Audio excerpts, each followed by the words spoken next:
Welcome to Michigan's True Spirit podcast, brought to you by North River Vodka. North River Vodka, it's Michigan's true spirit. Now, here's Chris and Eric. Strange wind surrounds us here at the peninsula. Thank God you found us. We could become friends or whatever. Welcome to Michigan's True Spirit podcast. This is our second episode. I'm Chris. I'm here with Eric. Hi. Say hello, Eric. Hello. Hi. Hello.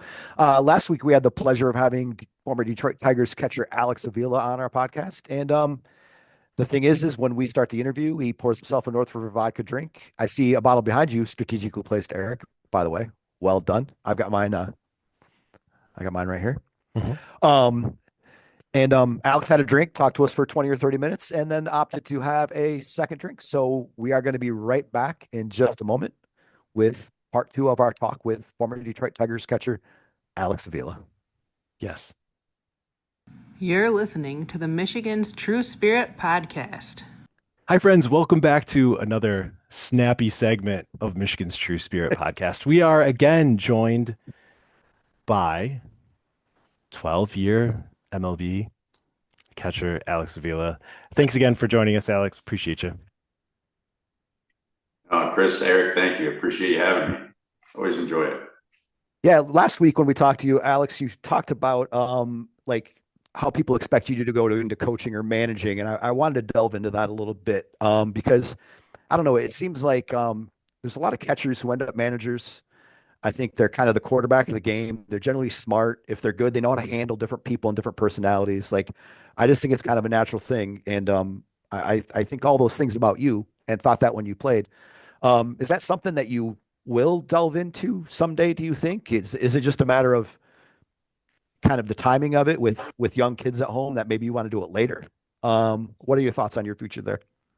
No, that's a good question. I haven't kind of closed the door on that because I think I could definitely still see myself on the field in some capacity, whether that's managing or coaching, because that was something I always enjoyed doing as a player, was, helping other players. And to your point, I agree with you. Something that that catchers always have to tend to do is work with multiple personalities, try to find ways to get the best out of all the guys you're working with, that might have, different ways of processing information, finding out ways what motivates guys. All that kind of stuff kind of plays well for managers. Like you said, that's why you see a lot of former catchers do it, because they know what it's like to have to hit a baseball, but then know how difficult it is to try to get guys out, and can relate to both. So that's something that's always important when you're looking at, a manager or a coach. And I can definitely see myself doing it. I think what you're talking about, like the timing of it, for me is the most important thing. At the end of my career, I thought for sure, or before the end of my career, I thought for sure, once I was done, I was going straight to the field. And I always had that in my mind that I would go right into coaching, managing. That's what I really wanted to do. But as my kids got older, that pull to be home more often was it was too great for me. And I had already missed so much, and just decided, you know what, if that is meant to be, then it's going to be meant to be once, my kids are a little bit older and is, as far as from a timing perspective, a little bit better in that aspect. But the desire is still there. I'm enjoying doing what I'm doing now. I actually really love it. I think I love it more than I thought I would. But there is still that pull to be on the field, because you never really get the same feeling as you had as a player when it comes to the competition, and kind of something we talked about last week too, the good stress of having something on the line, unless you're on the field again as a manager, to a coach to a lesser extent, but for sure a manager. And I think as competitors, you're always kind of looking for that. And that's still there for sure. but I love being a dad. I love being home right now. So like that's something like, maybe down the line I'll revisit, but I've never closed that door yet. Mhm. One thing I was wondering, earlier you talked about the day to day, how you got one every day. Your brain is either processing what just happened or what's coming next. And now you're talking about, shifting perspective by quite a bit. You're taking a media perspective, you're kind of outside the game, um, so to speak, a little bit more. So I'm wondering how that shift is. And then I'm wondering, like, what do you think about the quality of the game? Like, you're not tied into every pitch. You get to watch, you get to, take it in from not a consumer point of view, but at least a viewer point of view. Right. How do you think the game is? What do you think of the pitch clock? Is this a good product? And are you able to kind of think that through from a different perspective? So the first part of your question, like that transition, like the hard part, um, is really like transitioning to like the media side is one, like, you know, you still have a pool, have a draw from like the player's perspective, right? But at the same time, it's like trying to find a way, not so much to be like critical of guys that you like played with, or finding a way to like you can still be critical, without like kind of burning any bridges or getting anyone upset or something like that. Sometimes some guys might get upset, like you're not going to make everybody happy, but early on, the one thing and some advice I would get from guys that had done it for a while is really like just stick to the truth. Like if I'm watching a game, Hmm. something happens in a game, and based on my experiences, like it should have been done this way, or this should have been handled this way, or they should have done this. Like just kind of stick to that truth, Hmm. because players will understand that, even if Yep. it's like if it's not maybe showing them in a great light, or showing a manager or a coach or an umpire in a great light. If you're sticking to like those like truths, Yep. that are happening in the game, like that criticism, yeah, they might be upset about that, but they'll understand it, and it's not something that's going to get you, in trouble with former teammates or anything like that, because they're going to understand it too. Like, Yeah. if I'm watching a catcher, he doesn't, and ball in the dirt, he doesn't block, and the guy scores, and I critique him on that situation, and kind of call out the fact that he wasn't down in time in order to block the ball correctly. Like, that's from my experience. Even though I'm critical of him, he's going to understand that. So like, that was something that was like the tough part in that transition to Mhm. going to the media side. Like, where is that like line of like, I'm not trying to like piss anybody off, but at the same time, I want to give fans a perspective that they're not going to have just watching a game on their own. Mhm. Um, uh, but at the same time, still be, kind of in the mode of being positive and promoting what's great about the game, as opposed to like focusing on like negatives all the time. Mhm. So that was something that was definitely a learning process. As far as the game now, I was a little concerned as far as like the rule changes Mhm. with the pitch clock, the bases, the minimum amount of times that a pitcher can throw over to first, like those Mhm. kind of things. I will say there's some things that I'm still like a little iffy on. I think the pitch clock though has been really good. I think it's worked out well. The Mhm. initial stuff from guys like I would get all the time those first few months was like they felt like they were out of breath, because Mm. it Sure. felt quicker to them, which I totally understand. Even watching the game sometimes those first Yeah. few, I felt like it was like going too fast, and like I was almost like I didn't feel like I was watching the same game. Mhm. Then like I started to get used to it. You could tell it once the players got used to it. I think I Yep. got Yep. used to it watching it, Yep. um, and I think that's really helped. From a fan perspective. And now you don't even notice the pitch clock. Nobody, No. like it's never on TV anymore. You almost would never see violations Right. anymore. So I think that was I think that was a home run by the commissioner. The one that I don't like is the fact that a pitcher only has 3 times to throw over to first. Selfishly, as a catcher, like, it makes it harder for him to help you control the running game. I get why they did it. They're trying to add a little more excitement. Everyone loves a stolen base, or at least the attempt of the stolen base. It's a great play for baseball. It's a great baseball play. So I understand that. I thought that was a little gimmicky, where like then you're really kind of getting into like telling people or telling players exactly what they can and can't do on the field, where baseball has very little of that. And where it's more of like it's more of a field game. But I've learned to live with it. And even it has helped take up some base stealers and a little bit more excitement in that aspect. But the other thing too is, like, I think a lot of guys are understanding too. A lot of the guys that stole a ton of bases that first year are not stealing that many bases this year, not because they can't do it, right? But because it's hard to do. Like, to go out there and steal 70 bases in a year is extremely tough on your body.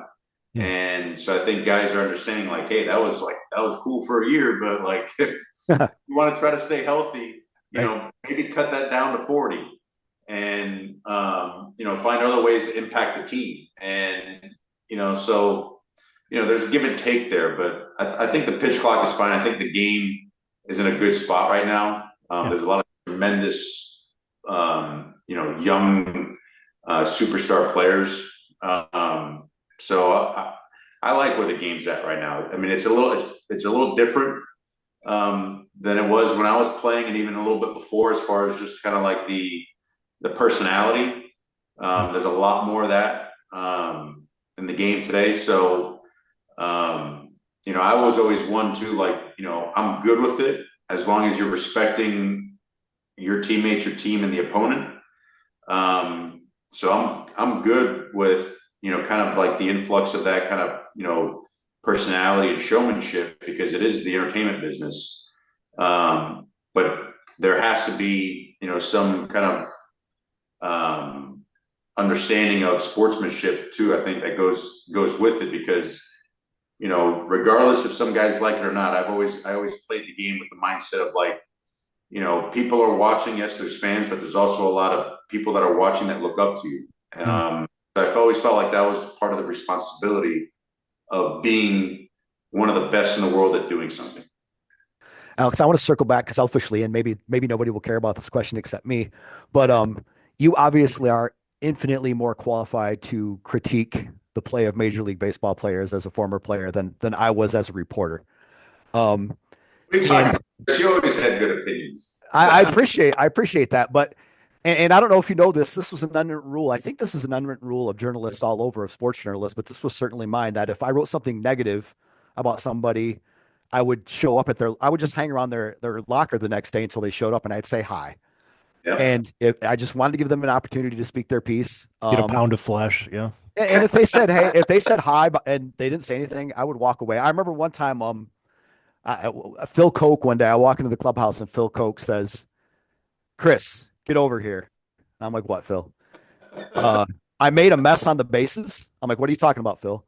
You wrote that I made a mess on the bases." I'm like, "Well, let's go read the clips." I don't know. Nobody knows this, but there's stacks of clips in the clubhouse, so you guys can read everything we wrote every day. And I went and got the clips, and I read the paragraph to Phil, and I'm like, "Tigers pitchers made a mess on the bases." Oh, you weaseled And out he's of like, it, Christopher. and he's like, "Yeah, so?" And I go, "Phil, you're on the 4th pitcher before you guys made an out." And he goes, "Okay." And then that was the end of it. But I appreciated him actually confronting me rather than talking crap about me or whatever. But I just wondered, like how your opinion of media may have changed now that you are on the other side of it, but also knowing that you and I are clearly not created equal in our ability to critique. I'm sure that you get a lot more respect when you critique, and rightfully so, to be fair.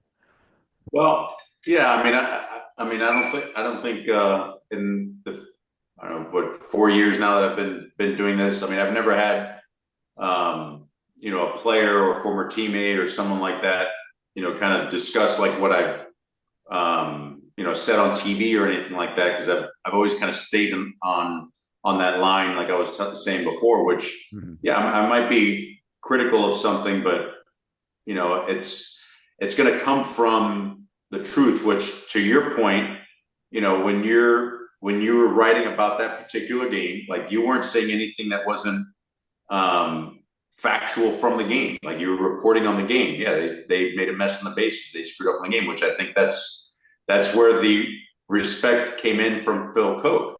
Now, Phil is Phil, and I'm sure like a lot of that was probably like, because he liked you and he was messing with you.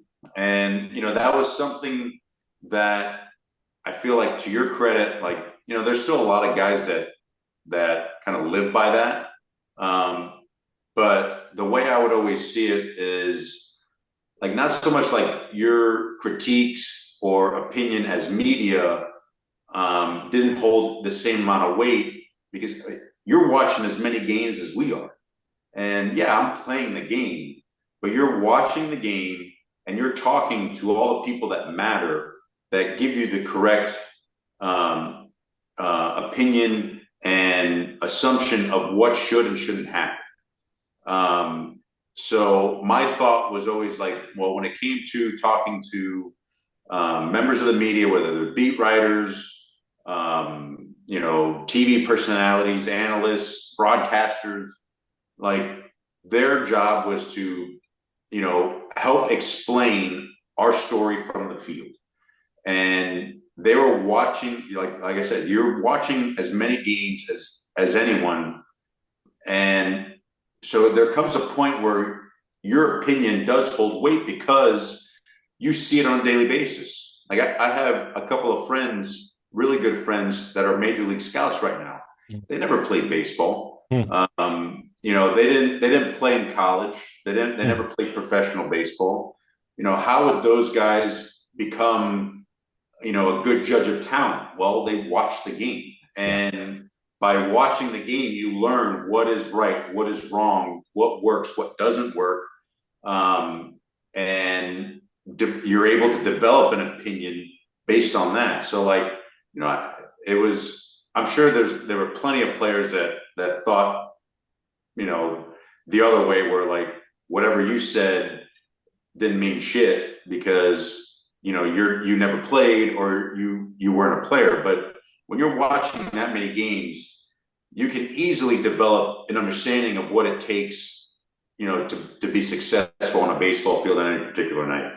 I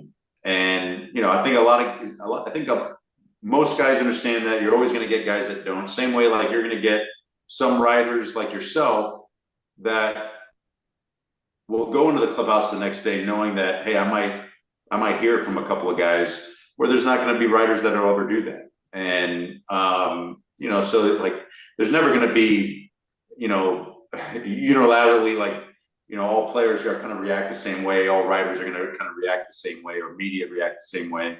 There's always going to be like those few here and there. But again, it goes back to like something we talked about last time, like perspective, like understanding, like, yeah, you had a job to do too, but like when you're there in it every single day as a beat guy, like I always felt like that was, I don't know, this is how I felt. I don't know if you can, give me your opinion as far as talking to other players as well, if maybe they felt the same way too. But I always felt like, especially like the beat writers, like anytime like you came in, John Lowell, Tom Gage, like those guys, McCoskey, like when they would come in, they're there every single day. They're almost in it with us, as a team, because really, yes, you have a story either way, whether we win or lose, but if we win, it's way better for you guys as well. So like, I would always think about that. Like the beat guys should always get treated a little bit differently. They're here every day. You travel as much as we do,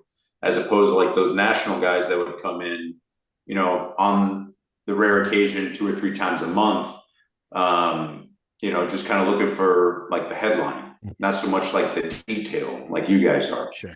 So that was always my perspective.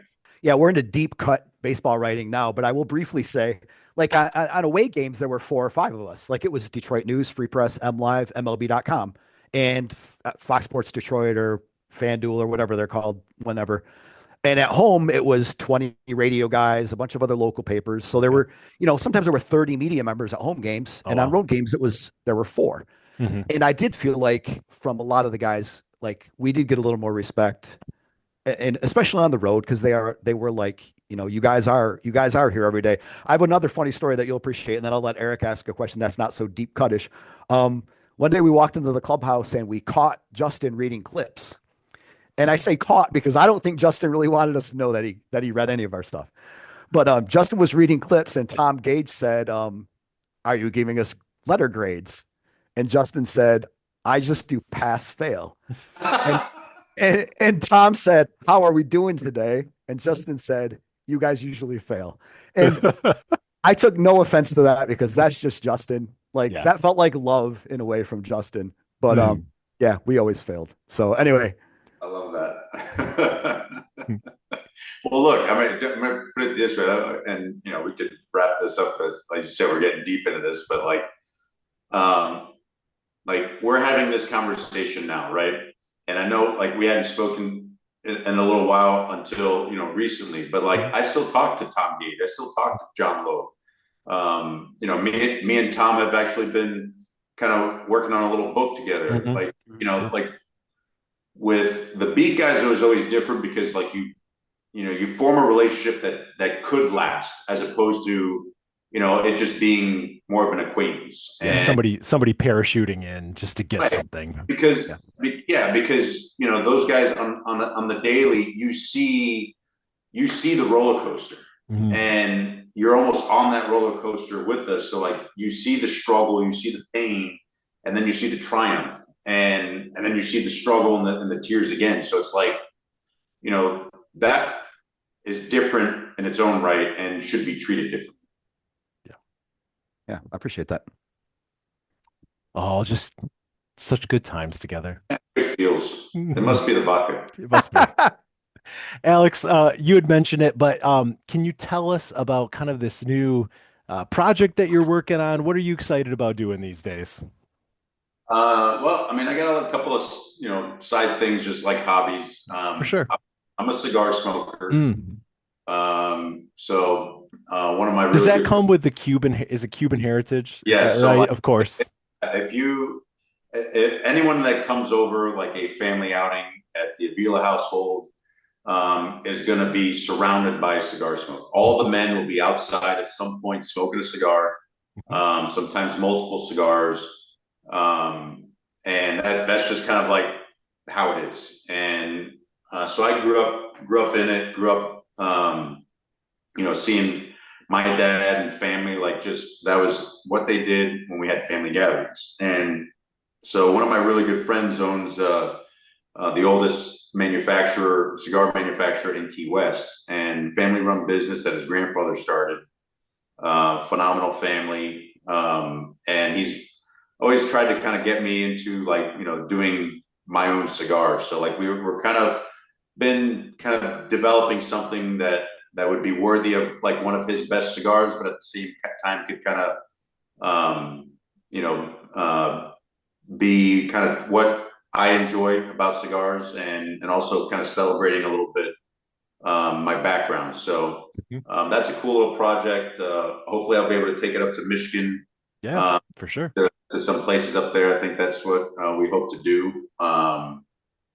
Like I said earlier too, me and Tom Gage have been kind of working on a little bit of a best Tigers players in the history of the organization book. Something that I think he had been wanting to do for a long time, and asked me if I wanted to join him on this. So that's been cool because I've been able to kind of, it's given me time to like be able to reflect on former teammates and even players that I never played or watched or was even alive while they were playing, but get to like research and dive into what made them great Tigers players. So that's been a fun project too. So just some things on the side that have been fun and keep me busy here and there. It's great. It's awesome. Yeah, you mentioned last week you enjoy fishing, and I was I was Google searching before our conversation and had forgotten that you once caught a 585-pound swordfish. Tell us about your love for fishing and what you love about it. And have you caught a bigger one since then? Is that still your No, that'll probably stand as my record for the rest of my life. I mean, most guys that do it for a living don't even come close to it. So like that was like one lucky day. But Yeah. I always enjoyed the ocean. Growing up in South Florida, for my early childhood, like I still remember when my dad took me the first time on a boat to go snapper fishing, and being out on the ocean, always loved it, always enjoyed it. We did it a little bit, like as kids, like every once in a while when my dad had time. He'd go rent a boat and, take us out on the water. And I wouldn't say like we did it all the time, but like we were always, we lived 10 minutes from the ocean, 15 minutes from the ocean. So, and my mom loved the beach. So we always would go to the beach in the summertime after baseball. So that's what we were always doing, the beach. When we had time, go on the boat. If my dad was able to find a boat to rent, and then, and fish. And as I got older with like my brother and my cousin, we really kind of got into it. We had a lot of friends that did it. So I love the ocean, love fishing. And I get to do it now a little bit more often. We had a little bit of a family vacation, over Labor Day weekend. Took the family, my parents went, some friends went, took our boat now that we have it over to Bimini, the Bahamas, and spent the weekend in the Bahamas and did some fishing but I love it. It's fun. I do some tournaments too. I do a lot of fishing tournaments where guys, like to golf and playing golf tournaments. I do fishing tournaments throughout like South Florida, the Keys and the Bahamas, on occasion. So that's a lot of fun. So that's kind of my big hobby. I've gotten into golf a little bit. Never did before. I actually played my first round about a month ago in like 15 years. So it was a little rough, but we'll see how it goes. I enjoyed it. Anything else, Chris? Any other wrap up things that we need to catch before? Well, no, we should let you go. And I can't tell you how much I appreciate you coming on here. Hey, two guys are starting a podcast. You want to be the first guest? And you're like, sure. So hanging out with the bottom dwellers. Thank you. Thanks. You're definitely the star of this show, Alex. So thanks for coming on. I have a quick question.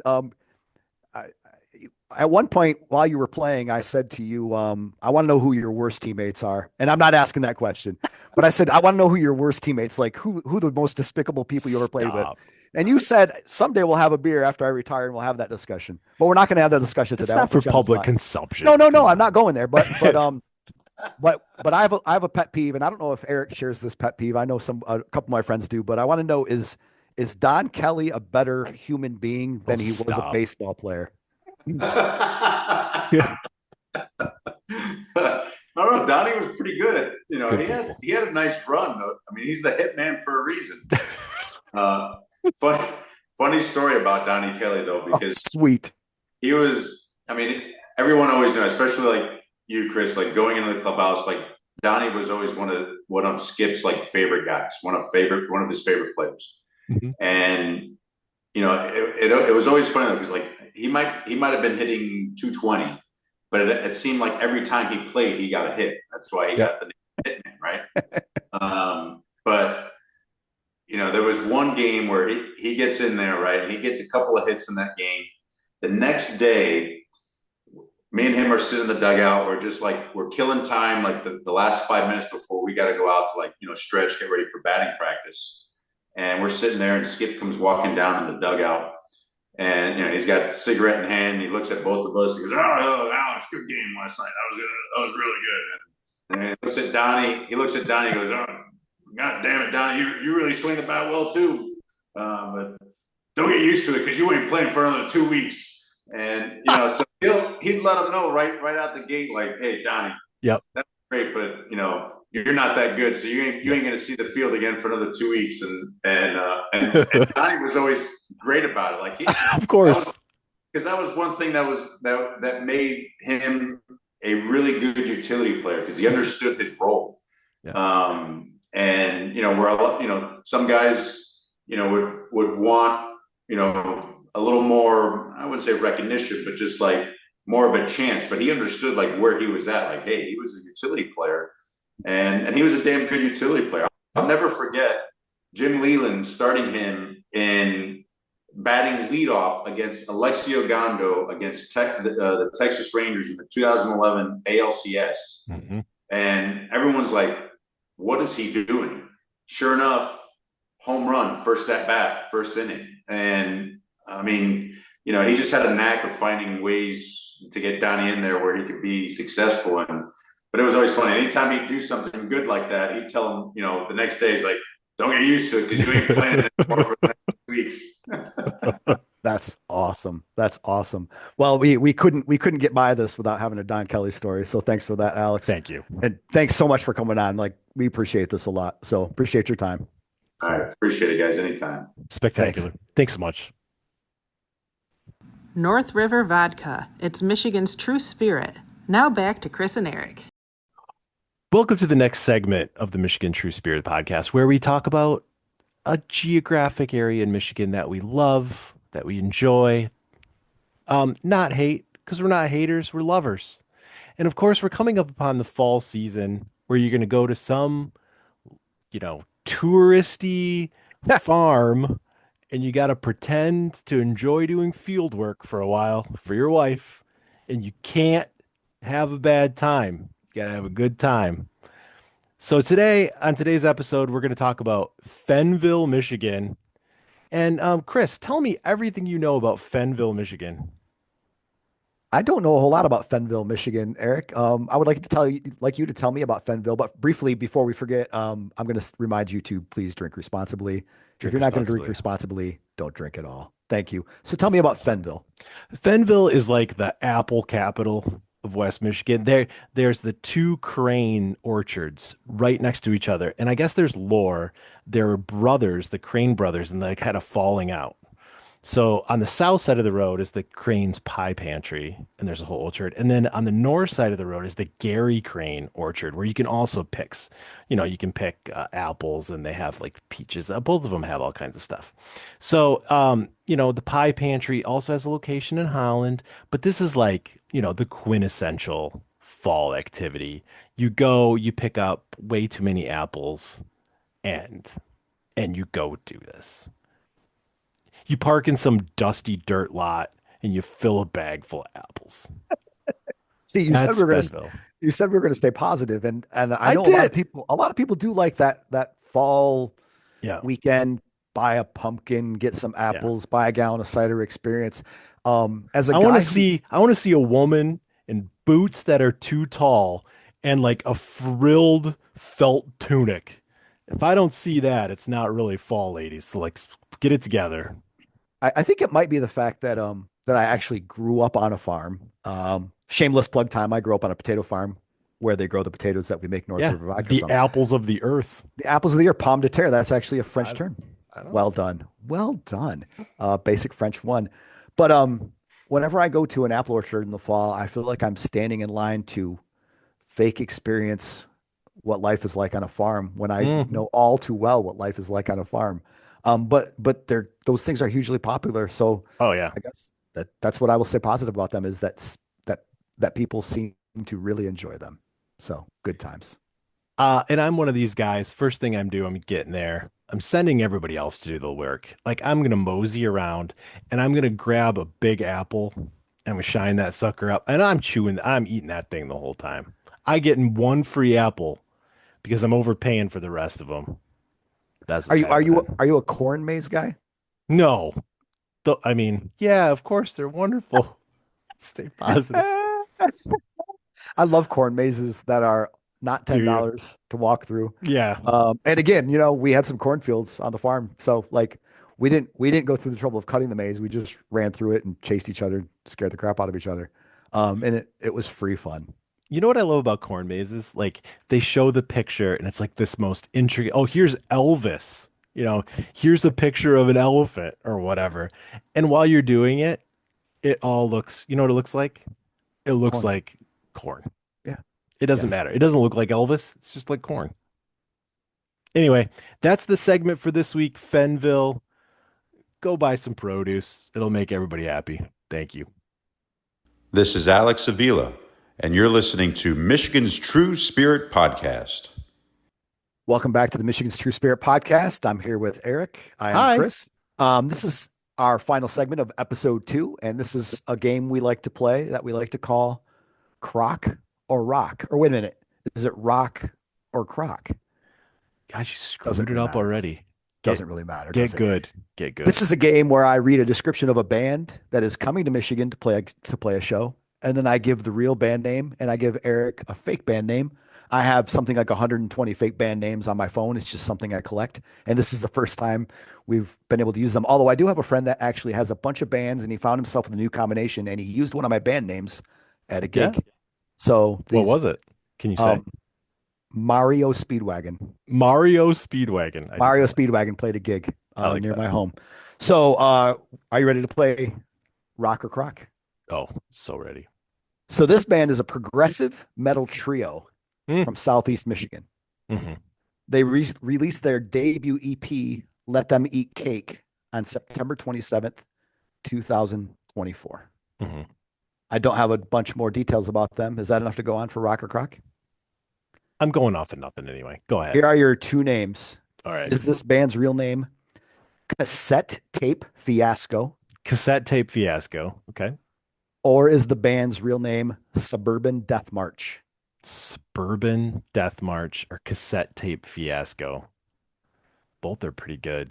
You ever feel like you're living a suburban death march? Oof. You laughed at that pretty heartily. That was a scoff. Thoughts and prayers to all you out there living the suburban death march. I think do you live in a suburb? Oh yeah. Do I live in a suburb? Yeah, Really? for sure. All right. Okay. So, is it Cassette Tape Fiasco or is it Suburban Death March? You know, when the cassette tapes would kind of come unwound and then you had to stick the pencil in, turn those up. This is what fossils do, what used to do back in the day. I used to do that. It's a progressive rock trio. Progressive metal trio. from Metal. Oh, Southeast Michigan. metal. Metal's got to be Suburban Death March. That's the answer. I regret to inform you that you are now Shoot. 0-2 in Rock or Correct. Crock. By the way, when one of us gets to 5, notice I said when you get to 5, we need to discuss what type of punishment. Like, you have to go do 24 hours in a Waffle House and you get to subtract like a fantasy football punishment. I You have a saw punishment in one mind. guy. He had to drink a 12-pack of beer in a kayak. He couldn't go back on shore until he consumed all the beers. That But sounds, I don't want to responsibly, do that. Yeah, responsibly. drink responsibly. We're not He going to do wasn't that dry- at all. We're I not wouldn't doing do that at all. this. We're not doing that at all. We need to think of something else. So I will tell you why you think of a proper punishment that Why am I? cassette tape fiasco Mhm, is that's a good playing name. the Sanctuary in Hamtramck on September 27th with a bunch of bands. Something Missing, Mm. Archaea. I hope I'm pronouncing that correctly.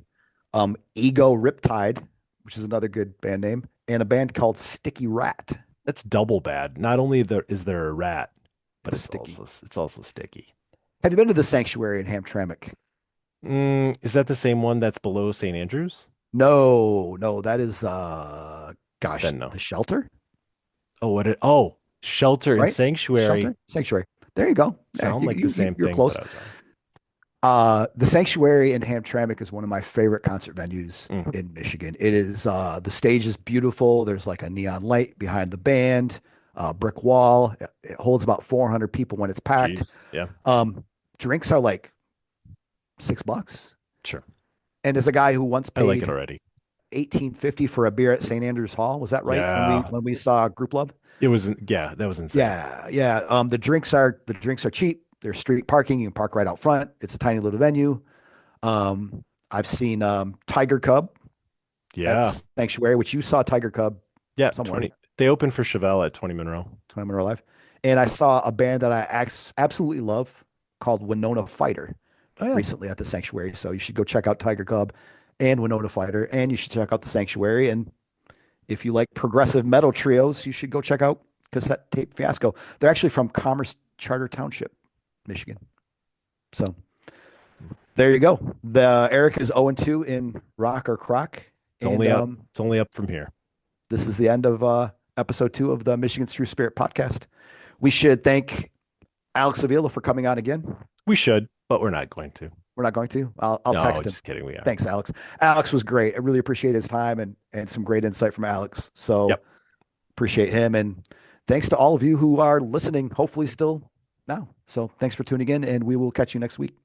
Goodbye.